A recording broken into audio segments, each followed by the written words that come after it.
Una hora en la ventana, la otra hora en el balcón. Una hora El invitado. la otra hora en el balcón. La querida, mi madre. Tenemos hoy en Radio Sefarad a Rocío y a Jorge González. Hola, bienvenidos. Hola, muy buenas tardes. Hola. Estamos empezando enero, un mes marcado por el Día Internacional de Conmemoración de las Víctimas del Holocausto y la prevención de los crímenes contra la humanidad. Y en eso, Rocío y también Jorge, en estas conmemoraciones, en estos actos que se celebran en el marco de este día, tenéis algo importante que decir y lo decís con música. Eso es.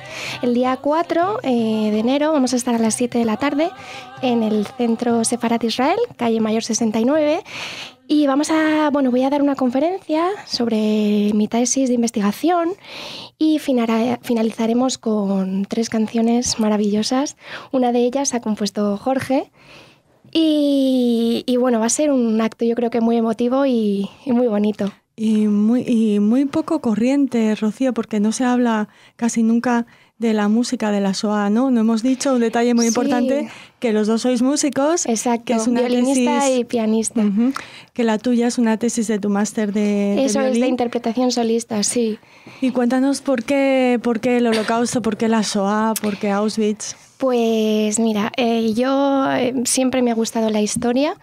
De mano de mi hermano Fernando, el mayor, pues siempre hemos viajado conjunto con la historia, con la pasión por la música, la historia. Entonces vi un momento perfecto cuando mi hermano se fue a vivir a Cracovia, mi hermano Jorge, y entonces un viaje obligado fue a Auschwitz. Tras ese viaje quedé impactada. O sea, he de confesar que las 2 semanas siguientes a la primera visita a Auschwitz, porque ya he ido 4 veces, estuve sin poder dormir bien mucho tiempo. Y entonces yo vi que había cosas que el mundo no conocía, o yo por lo menos no conocía. Y cuando he tenido la oportunidad de realizar esta tesis, he visto que mucha gente no tenía ni idea de lo que le estaba hablando. Pero que en Auschwitz había música. Pero que allí se hacían orquestas o agrupaciones musicales.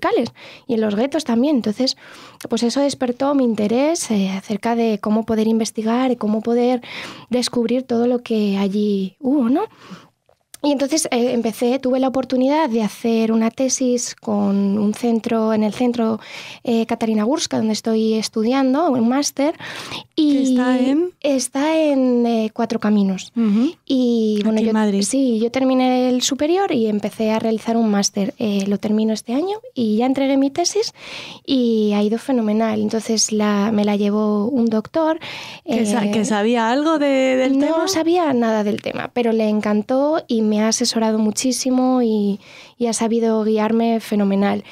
Y entonces, pues nada, empecé a hacer la tesis, a investigar y me he metido en un mundo que me apasiona y que creo que mucha gente mucha gente desconoce y que creo que debería conocer. Sobre todo en nuestro país, ¿no? Sí, sobre todo en nuestro país, porque la dificultad que ha tenido esta tesis es que hay muy poca documentación en castellano. O sea, toda la documentación está en polaco. De hecho, si no hubiese sido por la ayuda de Jorge, hubiese sido muy difícil en los archivos de Auschwitz poder recopilar información, porque yo hablo español, me defiendo bastante bien en inglés, pero toda la documentación en los archivos de Auschwitz está en polaco o en alemán. Y la mayoría de escritos o de documentos están en otros idiomas que... O sea que como diría el clásico, has ido a beber en las fuentes primigenias, ¿no te has basado en libros o en otros trabajos? No, en inglés o así, he recopilado mucha información, pero la columna vertebral de mi investigación es de los archivos directos de Auschwitz. ¿Del museo de Auschwitz? Del museo de Auschwitz y sí, de los propios archivos. Estuvimos allí trabajando mano a mano con Jacek Lagendro. Jacek Lagendro me ha ayudado una barbaridad, es uno de los encargados de los archivos y él ha escrito un libro sobre la música también y me asesoró y me enseñó recovecos de Auschwitz que he tenido, para mí ha sido un privilegio poder conocerlos. Y tú, Jorge, vas a aportar eso, la creación, la composición que has creado, inspirándote o basándote en lo que sucedió, ¿no? Lo terrible. Yo, a raíz del trabajo de mi hermana, que la acompañé a Auschwitz, yo estuve en Auschwitz también hace 9 años la primera vez, y dije que yo ahí no vuelvo nunca más, porque fue algo también muy impactante para mí. Pero bueno, a raíz del trabajo y que me tocó la parte de traducción, pues tuvimos que volver y volvimos, pero fuimos directamente a los archivos, que fue donde el doctor Lagendro nos ayudó, nos informó, nos dio todo lo que necesitábamos y más. La verdad es que es una barbaridad la información que hay ahí, los relatos de los supervivientes y bueno, la verdad es que leímos mucho, traduje mucho también de todo lo que pude del polaco. Fue mucho trabajo, muchos días de trabajo. Pero sí, a raíz de todo esto pues fue cuando Rocío me dijo, mira, vamos a tener esto, tienes que componer algo especialmente para este No es un encargo fácil, ¿no? Fue un encargo muy duro, especialmente porque yo no soy compositor. Si os digo, la verdad es mi primera composición.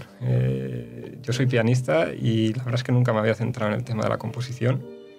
Pero bueno, me lo encargaron y lo he intentado hacer lo mejor posible. Espero que lo escucharemos el día 7. Y que de algún el día modo, 4, perdón. Y que de algún modo pues transporte a lo que es eso, ¿no? Yo veo ahí, pues vivo muy cerca del gueto de Cracovia. Vivo a 600 metros del gueto de Cracovia. Paso mucho por ahí, he visto todo, pues donde se vivía. Claro. De hecho, estuve a punto de vivir una vez buscando apartamento. Estuve a punto de vivir en el gueto. Y bueno, es algo que es difícil de explicar, que es más que se siente, más que verlo ya, ¿no? Porque ya, hay más edificios modernos y todo eso, pero la historia está ahí, queda ahí, ¿no? Y la música, como bien se ha centrado Rocío en eso, es algo que pertenece a la humanidad y que realmente en un lugar tan horrible como pueda ser ese campo, ¿no? O ese gueto, era como un poco restos de humanidad en un lugar donde casi no la había, ¿no? Claro, era una manera de mantener la dignidad y el ser humano, ¿no? Una de las partes de la investigación, y que hablaré el día 4, es eso, lo que significaba en un bando y en otro, ¿no? Por un lado, cómo lo sufrieron las víctimas, ¿no? Pues sí, era una forma también de acercarse a ese lado humano que estaban haciéndoles perder, ¿no? Y recordar pues canciones a lo mejor de la niñez, muchas canciones que servían pues para recordar su lugar de infancia. Y por otro lado, cómo se utilizó con el régimen nazi con fines muy distintos, ¿no? La música era totalmente, era un polo opuesto. Cómo se utilizaba pues para realizar torturas o para acompañar momentos realmente duros. Entonces era una manera también de política y propaganda muy, muy grande la música. O sea, cómo la música puede ser utilizada para dos cosas tan diferentes, ¿no? Y con una función tan distinta. Entonces ese punto psicológico también hablo mucho en la investigación y me ha parecido impactante, la verdad. Y además esas orquestas ordenadas formar por los nazis que acompañaban a sus hermanos judíos a las cámaras de gas, ¿no? Al ritmo de eso de marchas. Todavía no está confirmado. Tras las investigaciones y los relatos y los testimonios, hay muchas veces que se ha negado que eso fuera así. Se acompañaba mucho a veces, o se utilizaba la música para a lo mejor rebajar el sonido de muchas veces de los gritos o las torturas, para intentar que esas personas que estaban desde fuera no lo escuchasen tanto, o los primeros vagones que llegaban, para que la gente no se asustase más de lo que ya venían asustados, o para calmar un poco a la gente.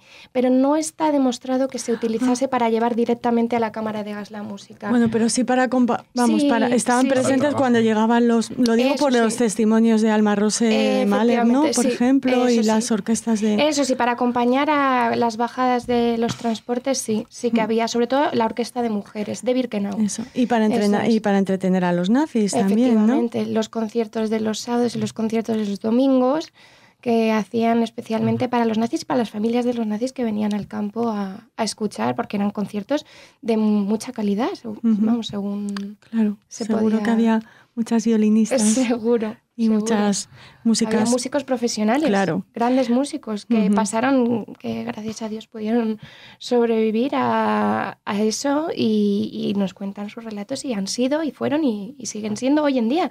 Algún superviviente sigue hasta tocando música de jazz o su instrumento. Además, en una época, Rocío y Jorge, en el que la música clásica era muy importante, ¿no? Muchas de las prisioneras y de los prisioneros iban a conciertos en su vida normal, amaban la música. Claro, ahí tenemos el ejemplo de Alma Rose, sí, ¿no? En la orquesta de mujeres. Sí, pero hay muchos testimonios de diarios y tal que echan mucho de menos eso, la música y en sus momentos de evasión, hay incluso entre todas o entre todos intentaban recomponer una partitura, ¿no? Y tararearla. Claro, y cosas así. efectivamente. De hecho, una de las obras que tocaremos el día 4 es una recopilación de varias obras, pues el texto de un lado, la melodía polaca de otro, el texto hebreo, y entonces se hacían mezclas y se han recopilado y se han vuelto a componer después del Holocausto para rememorar todos estos actos.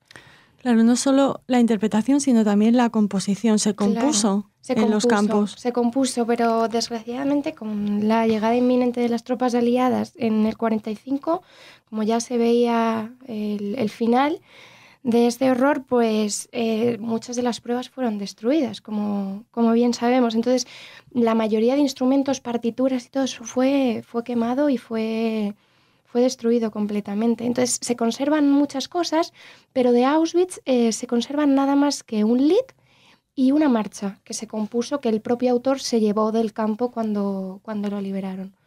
Sí, entonces se conservan nada más que esas dos cosas de Auschwitz, pero sí que se conocen otras composiciones que se han podido hacer y que han compuesto después de la guerra, recordando lo que ellos cantaban o lo que oían, y es impactante, la verdad.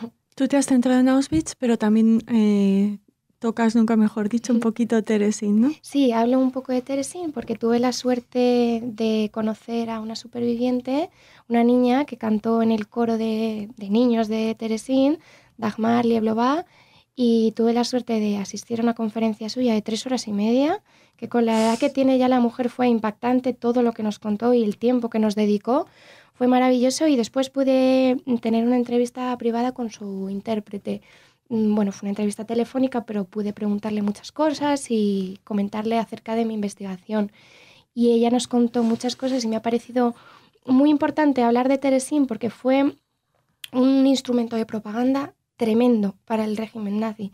Se sabe lo de la visita de la Cruz Roja Internacional en el 44, se interpretó esa ópera Brundimbar para la Cruz Roja, sí, esta comisión, y entonces hay un panorama musical impresionante en Terezín. De Terezín se conserva muchísima música y entonces me ha parecido muy importante nombrarlo y citarlo y estudiarlo sobre todo. Jorge, ¿qué te parece lo más relevante de la tesis de Rocío, de su investigación? Tú que la conoces bien. Bueno, yo creo que ha profundizado mucho en lo que es todo el tema musical y en enseñar un poco al mundo esa parte, ¿no? Que a nosotros, bueno, es nuestra vida también la música, ¿no? Entonces yo creo que eso es lo más importante, ¿no? Cómo puede mostrar la música en situaciones tan complicadas y cómo la música puede salvar vidas también, aunque no parezca tan... Totalmente. Sí, una de las frases con las que yo he empezado la investigación es de Coco Schumann, que fue un superviviente, músico de jazz, que hoy en día sigue tocando jazz, y decía que aguantaban, les tocábamos música en el infierno, pero nos suponía vivir. Tocar música suponía la vida en esa situación. Entonces es alucinante.